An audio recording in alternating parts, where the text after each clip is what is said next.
चलिए, बिजली मंत्री ए.के. शर्मा प्रेस कॉन्फ्रेंस कर रहे हैं बिजली कर्मचारी की हड़ताल पर। क्या कुछ कह रहे हैं, सुनाते हैं। पोसोको है और कुछ प्राइवेट सेक्टर के लोग भी, टाटा, बजाज सहित कई ऐसे हमारी कंपनियां हैं प्राइवेट सेक्टर की, जिन्होंने हमें मैन पावर दे करके हमारे विशेष करके जो उत्पादन की इकाइयां हैं उनको चलाए रखने में हमारी मदद की है। बड़ी बात कि जनता ने थोड़ा बहुत तकलीफ उठा करके भी हमारा साथ दिया है। मैं इन सब का, जनता सहित इन सभी लोगों का मैं बहुत बहुत धन्यवाद करता हूं। आज भी हमारी जो उत्पादन क्षमता है वो 27-28 हजार मेगावाट की है और उसके सामने डिमांड हमारी जो है उसकी आधी चल रही है। तो इसलिए पावर की डिमांड सप्लाई को लेकर के कहीं कोई चिंता का विषय नहीं है। एक दो प्लांट कभी रिपेयरिंग में, कभी बंद या कभी टेक्निकल कारणों से ये होता रहता है, लेकिन डिमांड सप्लाई की परिस्थिति बहुत ही स्वस्थ और बहुत ही अच्छी है। पिछले 24-30 घंटे में कुछ जिलों में थोड़ी सीजनल जो आंधी और तूफान और इस तरह का माहौल बना, उसके चलते हमारी कुछ लाइनें क्षतिग्रस्त हुई। उनके साथ कुछ हमारे कर्मचारियों ने भी कुछ लाइनें, कुछ फीडर, कुछ सब स्टेशन डिस्टर्ब करने की कोशिश की। उसे भी निष्प्रभावी करते हुए हम लोग उन्हें मेंटेन करके हम आगे बढ़ रहे हैं। बहुत ही कम, हार्डली 2% कह लें कि फीडर पे ये समस्या है। बाकी पूरे राज्य में ये बिजली जो है आपूर्ति सुचारू रूप से चल रही है। इसलिए मैं ये कहना चाहूँगा कि जनता को ये संज्ञान में होना चाहिए कि इतनी बड़ी इनके तैयारी, इतने बड़े इनके वो करने के बावजूद हड़ताल का कोई व्यापक असर नहीं है। हड़ताल निष्प्रभावी रही है, निष्फल रही है, असफल रही है। सामान्य संजोग में भी आप जानते ही हैं बिजली की जो व्यवस्था है वो कहीं कोई फीडर, कहीं कोई तार में गड़बड़ी या कमी इस तरह की रहती है। तो ये कोई विशेष कोई कमी वर्तमान में नहीं है।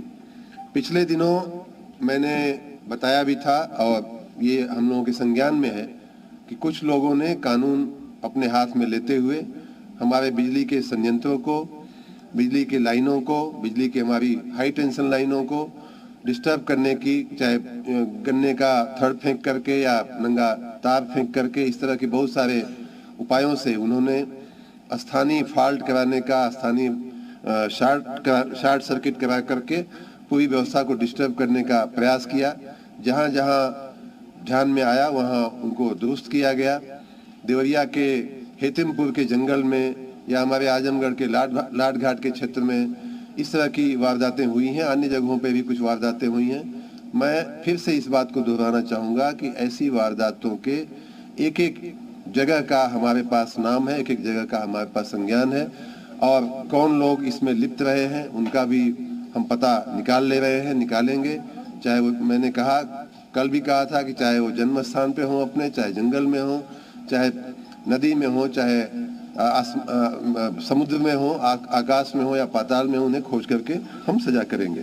क्योंकि ये राष्ट्रीय संपत्ति है, ये जनता की संपत्ति है, उनकी या किसी व्यक्ति विशेष की संपत्ति नहीं है कि जब चाहो आप नुकसान उसको कर दो। मैंने जैसा पहले कहा कि मैंने पहले भी कहा कि हम हमेशा वार्ता के लिए तैयार रहे हैं और तैयार हैं, लेकिन आप सबको ये भी संज्ञान में है कि बिजली व्यवस्था का जो कॉर्पोरेटाइजेशन था वो 2000 में हुआ था। तब से लेकर अब तक लगभग 1 लाख करोड़ रुपए का घाटा इस कॉर्पोरेशन में के माथे पे चल रहा है।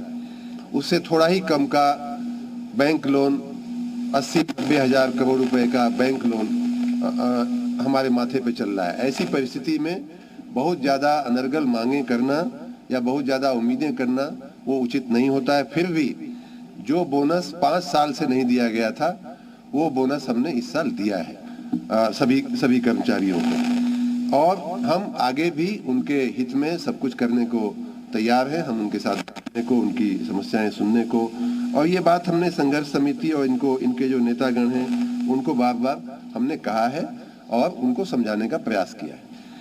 मैं आशावादी व्यक्ति हूँ, लेकिन कल मुझे बहुत निराशा हुई वो इसलिए निराशा हुई, आपके संज्ञान में होगा कि हमारे प्रदेश के माननीय उच्च न्यायालय इलाहाबाद खंडपीठ ने एक आर्डर किया और वो आर्डर उन्हीं के उसी खंडपीठ के माननीय उच्च न्यायालय के इलाहाबाद खंडपीठ के 6 दिसंबर 2022 के आर्डर के संदर्भ में है, उसकी अगली कड़ी में है। और कल वाले आर्डर में बड़ी गंभीरता से हाई कोर्ट ने इस हड़ताल का नोटिस लिया है।